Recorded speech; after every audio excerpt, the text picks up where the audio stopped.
Okay, good afternoon. So we continue with the lectures. Let me open up where we left off last time. So we have gone into this lecture on magnetic resonance. We have actually done that. So let me proceed. The next section is on approximations for time-dependent Hamiltonians. So recall again, our target is essentially the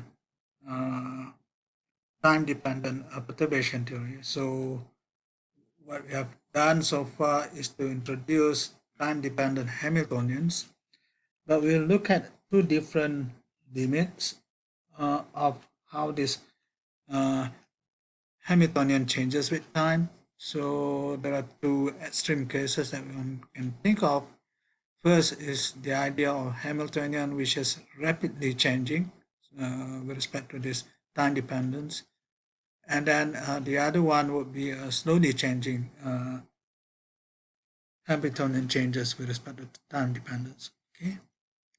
So the former, the first case, the rapidly changing, is the case when the system itself doesn't have time to adjust to the changes made into the Hamiltonian.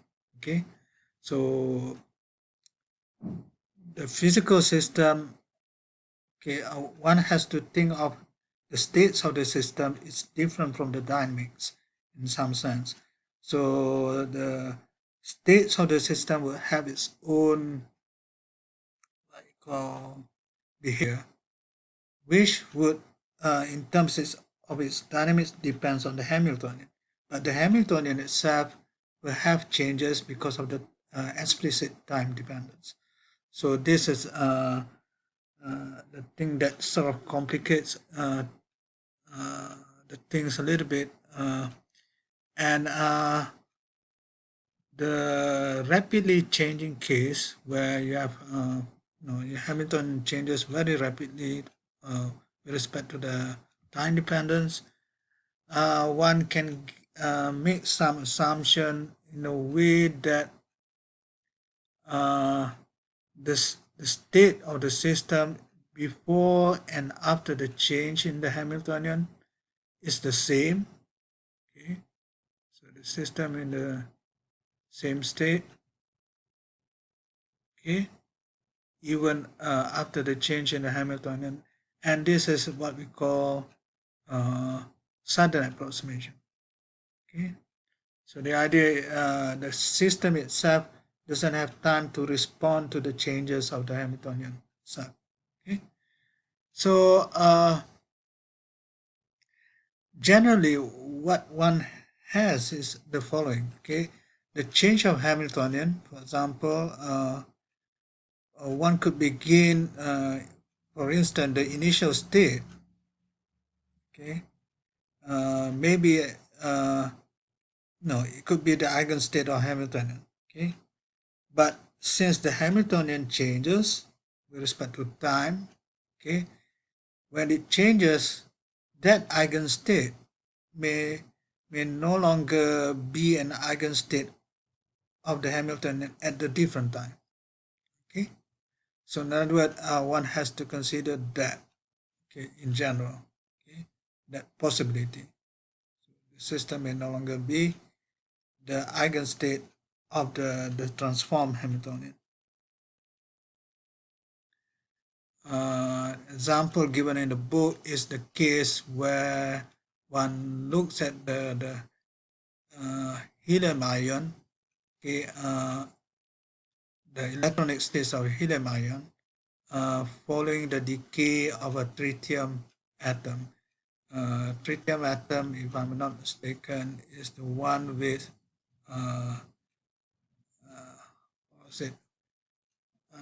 one proton and two neutrons in the hydrogen nucleus. So it's an is it called an isotope? Yeah, I think it's called the isotope of the hydrogen atom, but no, with two neutrons and one proton in the nucleus. Okay, so that is not stable. Then it will actually evolve to a helium-3 ion. Okay, so that because of the changes made into the Hamiltonian is rapidly, because it's going from the hydrogen isotope thing to the helium ion thing. So the electronic states doesn't have time to cope with the changes. Okay. So right. So let's recall what's needed in this particular theory of this different approximation. So the first one will be the sudden approximation, which is actually simpler in some sense. So let's recall a Schrodinger equation from the first course. Okay, the Schrodinger equation, normally one thinks of the following. So you have IH bar ddt of, say, the state. So the state will have the initial time, okay, then also parameterized by the current time, so to speak. So you walk from t naught to t, and then this is given by, say, your h psi t naught t. So this is a state of psi at time t. Okay. So normally, how do we do this to think of? So you can either think in terms of this differential equation, or you can have some kind of a integral operator. So the integral operator says what? So you just have a unitary operator acting on psi t naught to give you what is it, psi t naught t. So this sort of evolved from the time t naught to the time t. Okay, and this is what we call the time evolution operator.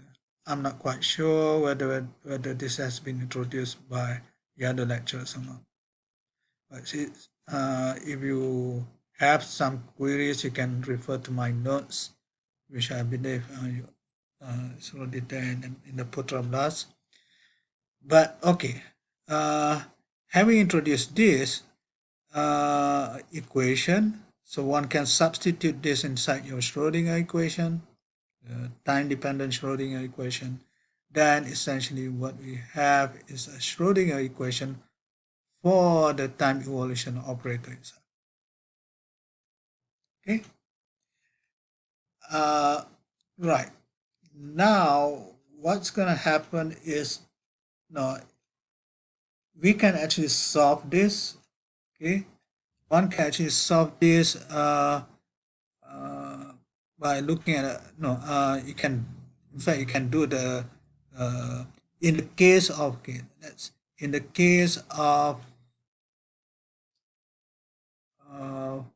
a time-independent Schrodinger, a time-independent Hamiltonian,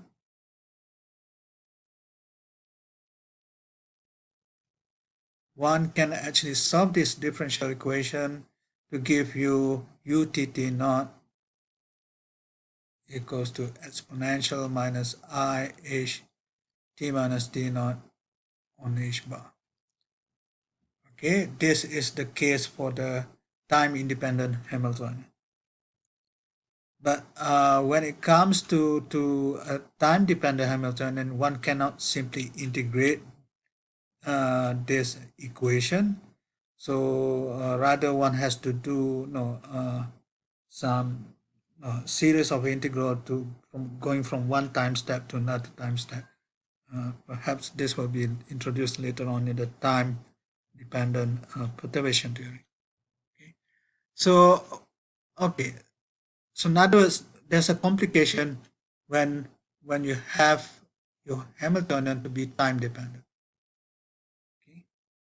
So one thing can be done is to sort of parameterize your time according to a certain time scale. So this time scale over here tells us about the time scale that sort of changes the Hamiltonian. Okay, time scale of Hamiltonian change.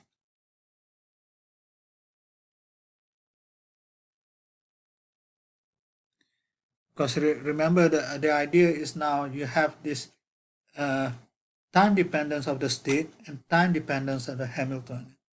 So you are going to make comparison between these two to a certain extent. Okay, so in this case, let's consider this time scale t, capital T, as the time scale of the Hamiltonian change. So one could actually rewrite this Schrodinger equation for your evolution operator in terms of this time scale. Okay, and then you introduce a dimensionless parameter here, small s, and then you rewrite the Schrodinger equation in terms of this small sort of dimensionless, the s over here, and then your h, since this is now in terms of s and s is given in terms of t over capital T, one could now bring all the other constants onto the other side, and then you can actually make comparison between the capital H and the capital T. Okay, and in fact, one could really write this. Remember, one where T is like your frequency. So I can define a characteristic frequency of which the Hamiltonian change. Okay. So, okay, that is just a general context kind of thing. Now we can start to think about the sudden approximation, where your Hamiltonian changes in such a shorter time, so that the system itself could not follow, could not be responding to the rapid Hamiltonian change. So in this particular case, we want it to be rapid. That means your capital T is going to be very small, so that the changes becomes very rapid. Okay, and that implies your h bar omega over here. H bar omega will carry the what you call the dimension of energy over here, and one can compare this h bar omega, which is coming from the time scale of this Hamiltonian change, with the energy scale of the Hamiltonian itself, meaning of the states. Okay, so this is corresponding to the states. Okay, if you start, so you can think of that time dependence of the state and time dependence of the Hamiltonian. Okay, so okay, so when it's too rapid, what's gonna happen? You can see that capital T goes to 0, and this will this omega here will tends to infinity. So really what you have in approximation to this, you have the derivative of the time evolution operator, what you call approximately equals to 0, because you have this thing is much bigger than that. Okay, so in other words, when that happens, then essentially if you just think of what's happening over here, you think of this to be approximately 0, then this integrates to becomes a constant. Your UTT naught will roughly become a constant. Okay, but you want to make sure that your unitary operator is going to be really unitary. It means u dagger u equals to 1. So if it's constant, then you really need the right constant, which is what we need in this particular case to be equals to 1. One could do this by your Hamiltonians somehow.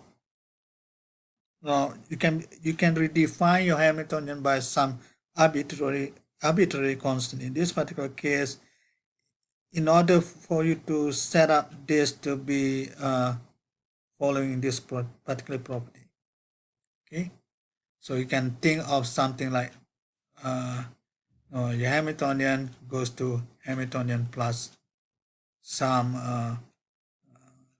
constant factor over here. Okay, I should be saying something like this. Oh, never mind. So the idea is one can this part of the Hamiltonian when it's substitute. I should be writing this something bigger. I suppose this is what let's write it as. That's a good symbol for this. Let's say this is something bigger. Say. Okay, now I'm lacking of particular symbol. So this when it no divides by this h bar t will give a small quantity here, but this gives you still some finite quantity. Okay, so one could set that to be the case, and then one can fix the one coming from here to make sure that your UTT not tends to 1 when t tends to 0. Okay, but okay, the details are not so really important. Okay, so that would be the requirement for your sudden approximation. Okay, and in order to have this also the idea is essentially to make that two different scales, okay, corresponding to the Hamiltonian change and corresponding to the state changes, okay, so that one is small compared to the other. Okay, so another way to think of this is to consider your t to be small compared to some characteristic energy or characteristic time scale, which is given by this, okay, 2 pi over omega here gives you a time scale here, okay, where omega here is defined by what happens to the state. Okay, for example, a state can be fluctuating between two different what you call say two different energy levels, okay? And then when it does that, that defines a kind of a frequency over here from the energy levels there. Okay, then one can compare this with the time the Hamiltonian change for no for the time dependence of in the Hamiltonian. Sorry, getting tongue twisted there. Okay, so in other words, that's the kind of thing one would have, and the basic idea there in this particular case is that the state in that particular case, where is it? As I mentioned over here, the state, if it's actually an eigenstate of Hamiltonian at the beginning, then one can really assume that the state after the Hamiltonian chain is still an eigenstate of the instantaneous Hamiltonian. Okay. So, okay, never mind. the more interesting case is the other one. So the opposite end would have to be considering the Hamiltonian to be slowly varying. So if previously your capital T, which characterized the changes in the Hamiltonian, now if this one is small compared to that, now what one needs is to make your uh, time scale for which your Hamiltonian change is much greater than the characteristic time for your system. Okay? And such approximation is called the adiabatic approximation. So we're going to treat this because we want to learn a little bit about Barry phases and Aharonov bomb effect before we go into the time-dependent perturbation theory. Okay, so let's do this. So the thing that we're going to assume, we just still have a similar kind of eigenvalue equation,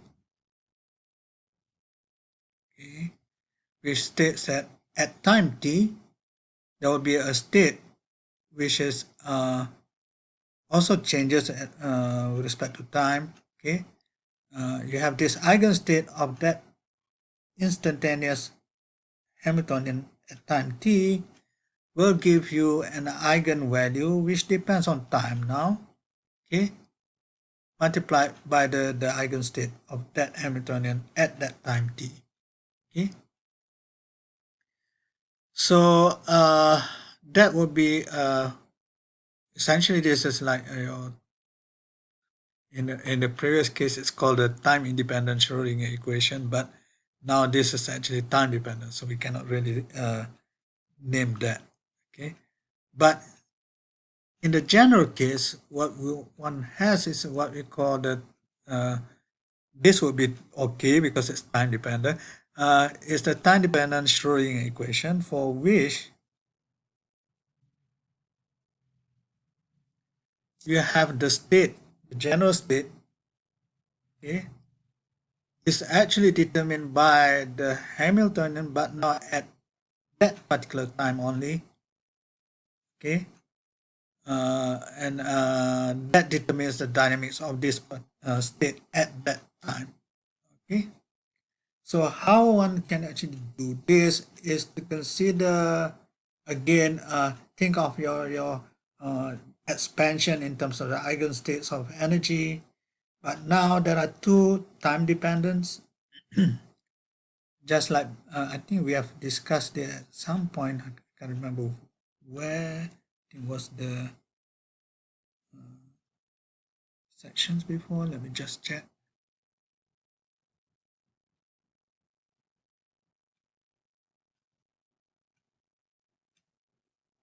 Or is it me thinking, confusing with two other things because I've been reading this thing a bit to prepare this. Okay, never mind. So what one has in this particular case is one assume there are two separate time dependence. Okay, one is coming from the phase. I think I've mentioned this somewhere. I can't remember. One is coming from the phase from the eigenvalues. Okay, so this was okay. I think I mentioned this somewhere. Oh, it's the interaction picture. Okay, so that's where it was. Previously in the interaction picture we had this thing EIENT on H bar, and then you have so recall interaction picture.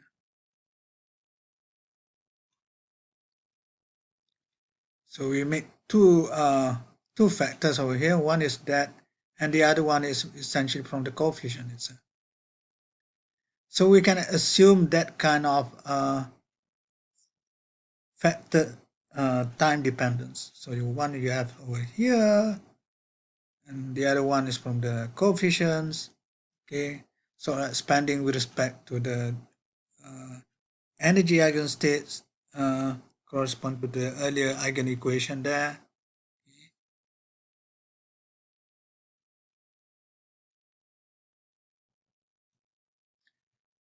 The only thing that's different from the one that we have discussed in the interaction picture was that this one is essentially like a constant, okay, because it's just an eigenvalue. But here, one could not really do that because your Hamiltonian itself is actually changing with respect to time. So instead, what one has in this particular case is to consider the integral of, so in other words, you remember that the eigenenergy here, okay, is also time dependent. So one needs to integrate that from the initial time to the final time. Okay, and that gives the phase factor that's sort of coming from the changes in the states. Okay,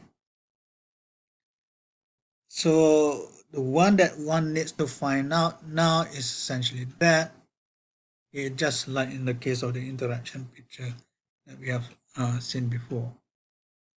So one could actually substitute this inside your Schrodinger equation.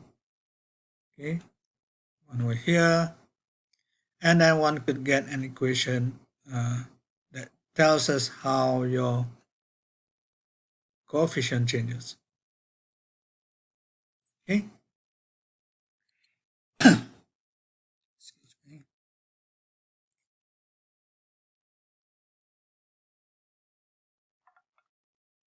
Okay. So in order for us to solve this, let's take an inner product with another eigenstate of your time dependent Hamiltonian.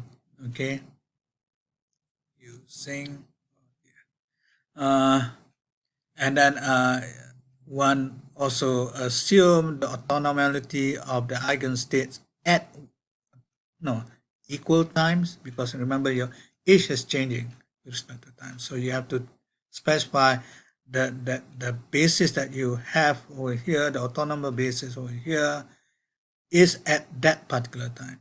Okay. So once you take the inner product with that, then you just multiply this with mt over here, and then what's gonna happen is this is just a coefficient, so I can sort of brings this over to there, and then basically you get Kronecker delta, and then but over here you can't, because you have an operator here, so that will just multiplies that with mt over here.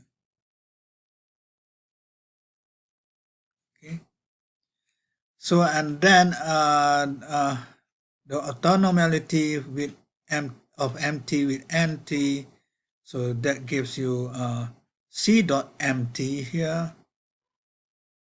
Okay, and then you would also consider the phase factor coming somewhere.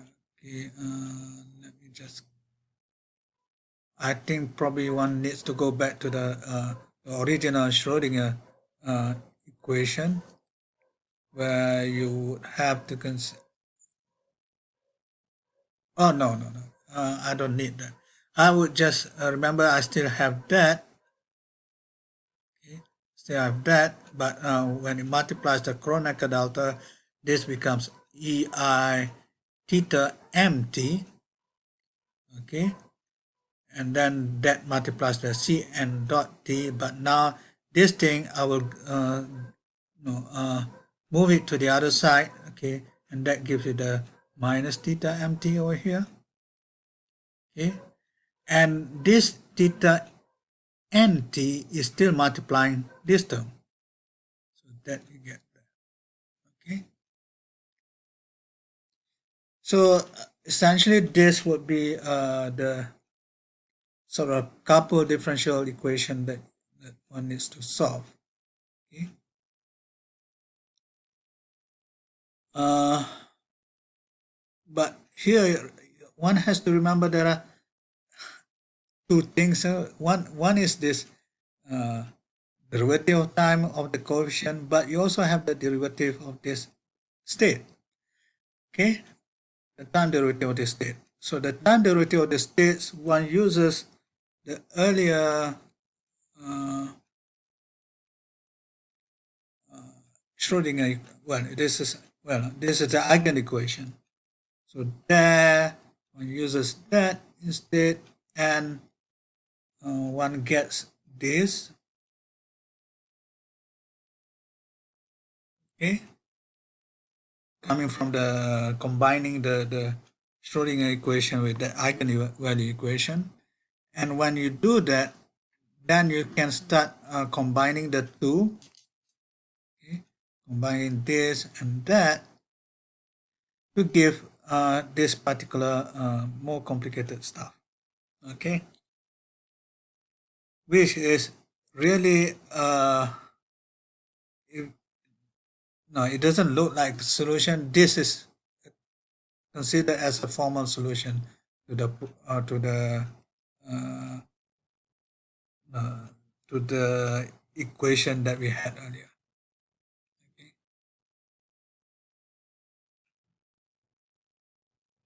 This one. Yeah. Right. Uh, we are not going to solve this, of course, because it's complicated. Okay. But now we have not really invoked any approximation so far. Okay. We started off with the Schrodinger, the eigen equation, and then write down the Schrodinger equation with a time-dependent Hamiltonian. Okay. No assumption has been, well, I mean, the assumption there is essentially uh, there is a set of eigenstates for each time. Okay. Uh, so now what one needs is to invoke the adiabatic approximation. So the adiabatic approximation that we need amounts to, if you look at this equation, amounts to ignoring this part. Okay. So that is essentially the thing that we need for the adiabatic approximation, and that is just saying that this quantity which arise from the state changes, okay, is much less from this quantity which comes from the Hamiltonian changes. Okay. So, but the important thing that we need to know is just that. Okay, we just ignore this second term, and then we just concentrate on this part.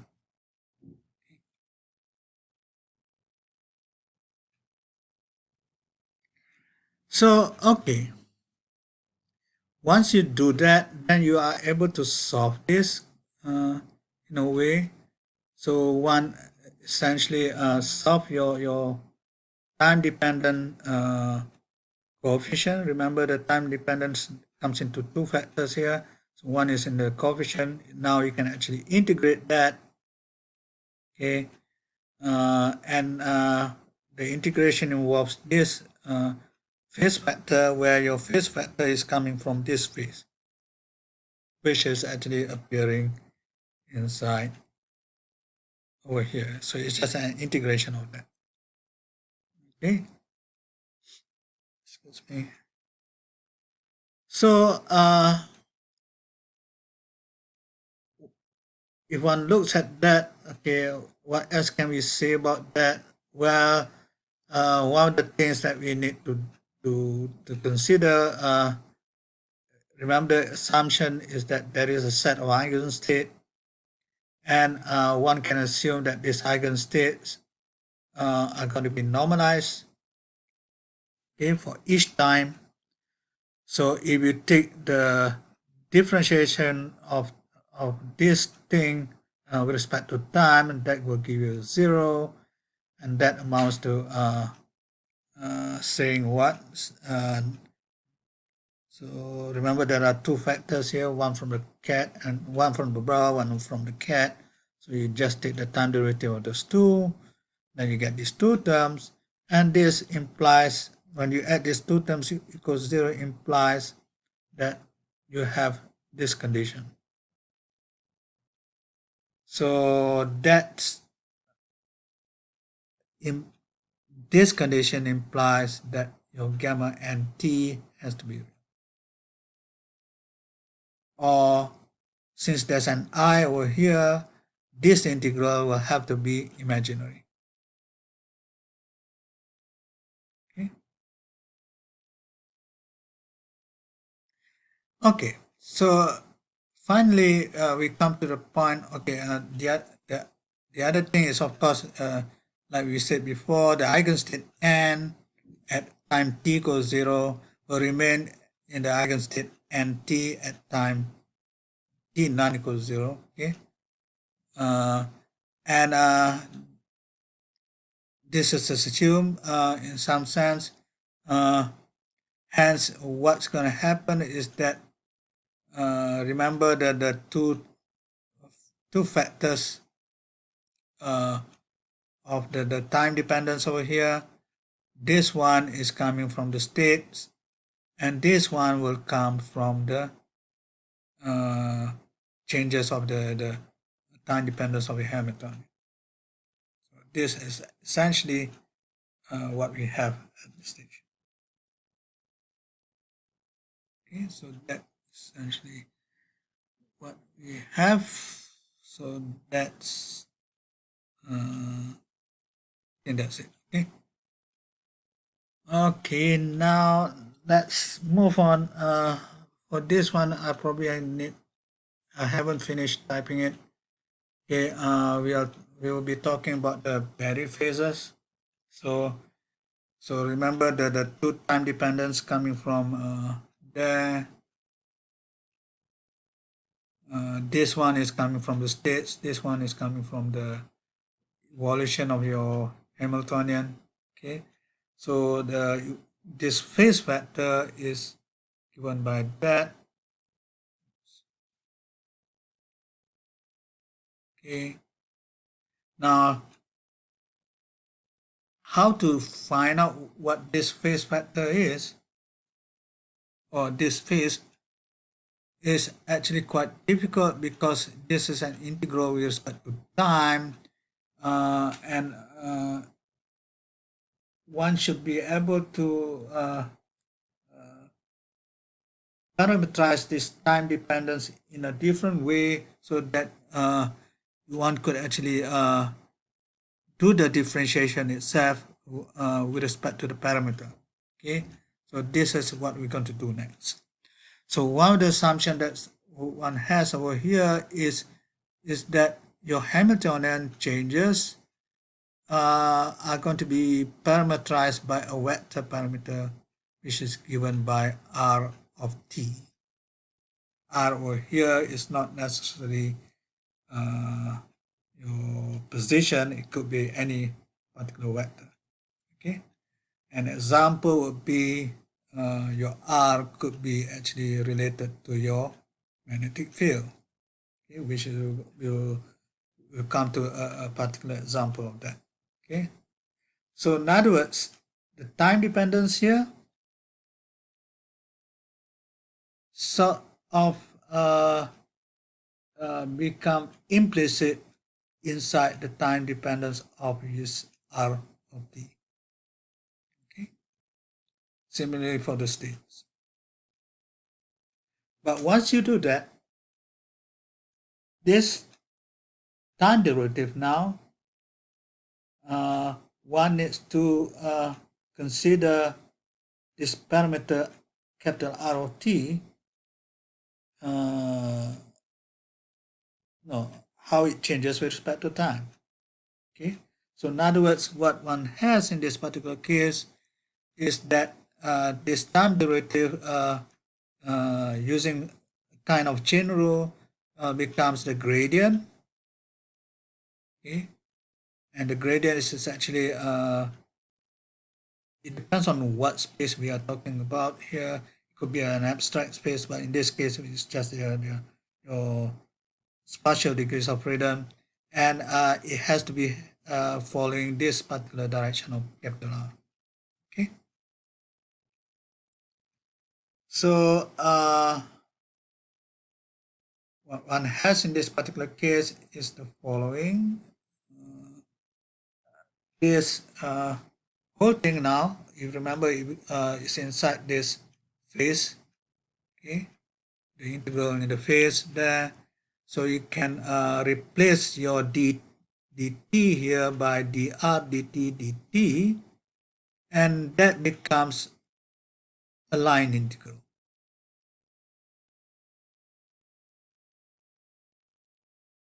Okay. So when this becomes a line integral, one of the things that one really does in an experiment is to go inside a particular path and try to see how it changes.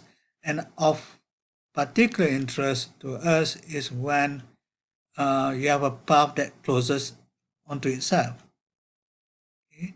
So r of 0 here, and then when it completes it, r of t, see r capital of t here, is equals to r of 0. Okay, so it's one considered like a period of a full cycle. Okay,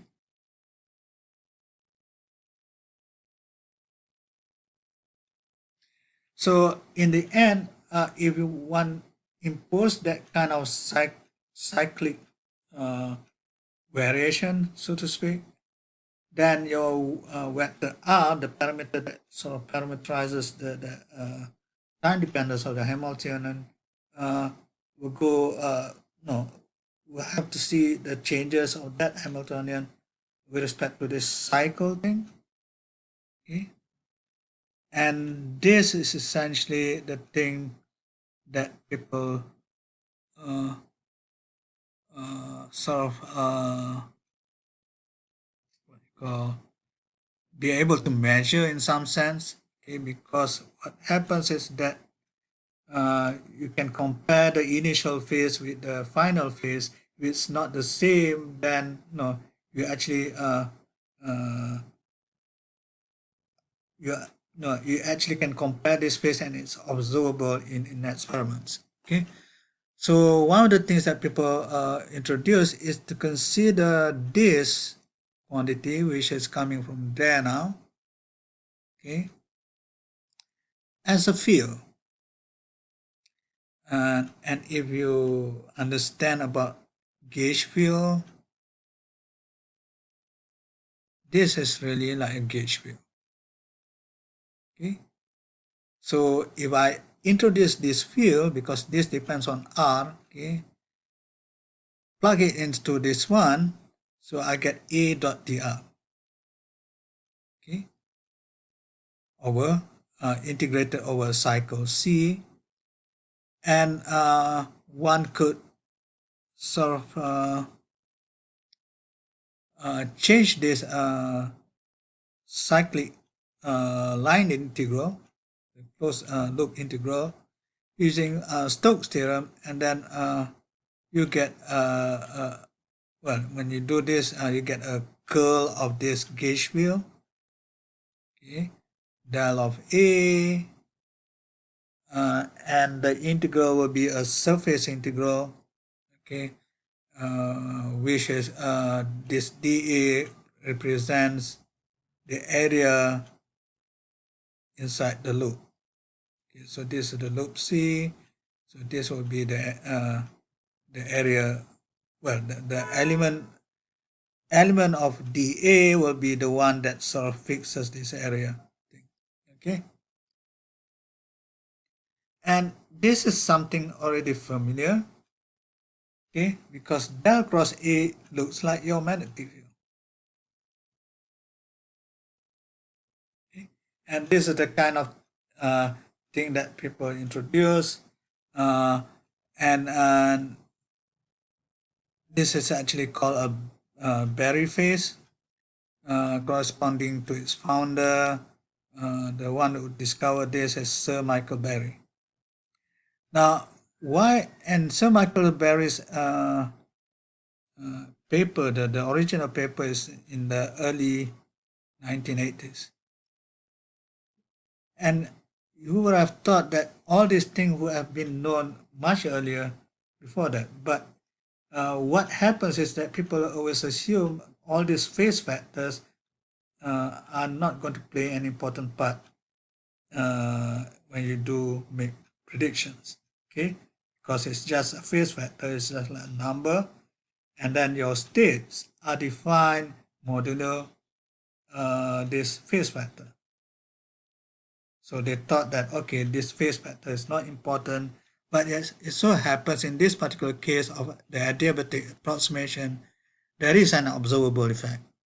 So this was actually discovered quite late in the early 80s. At this stage, this is where I finish my notes so far. Okay, there will be a bit more to do this Berry phases. We will look at the case of spins and magnetic fields.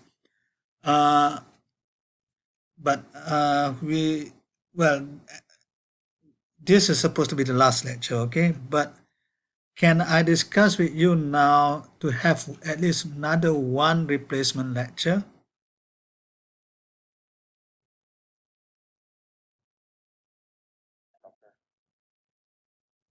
Are you free the next Monday?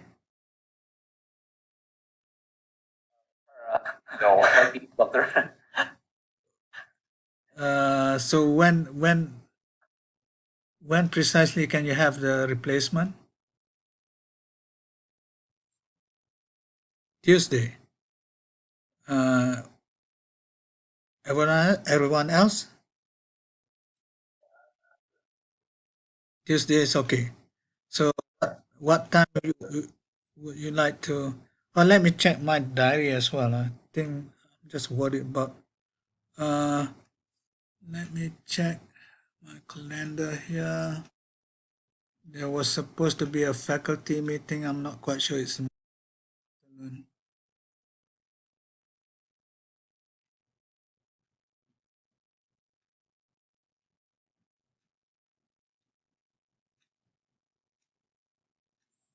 Come on.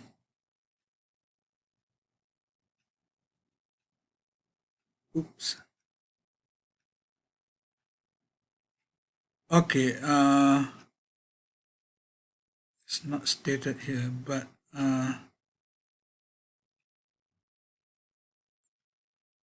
okay. If I can make it on Tuesday, will Wednesday be okay?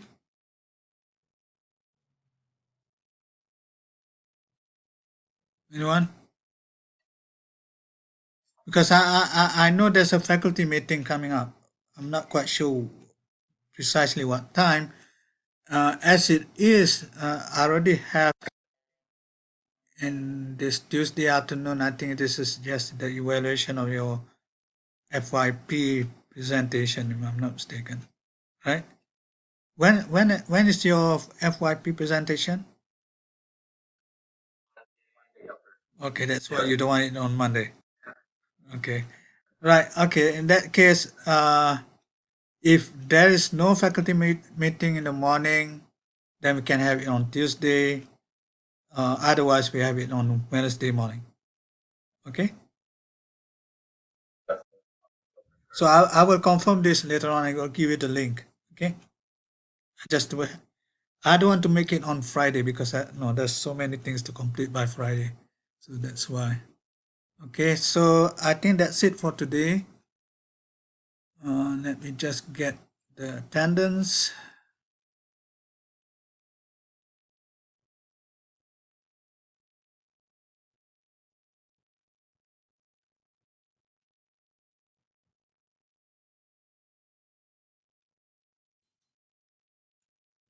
Okay, that's it. So I think No, whatever it is, I will give you a WhatsApp.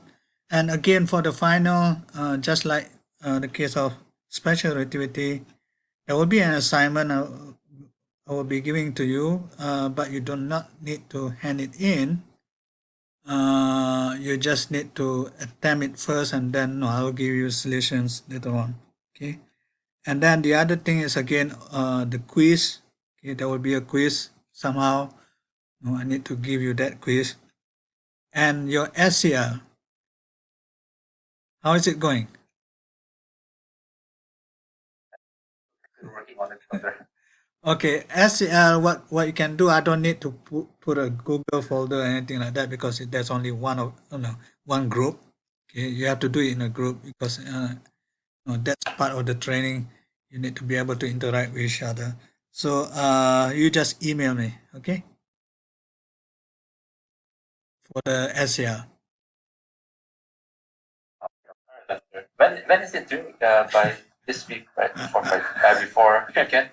Well, the earlier the better because I need to submit the mark. Okay. Okay. All right. Thank you, everyone.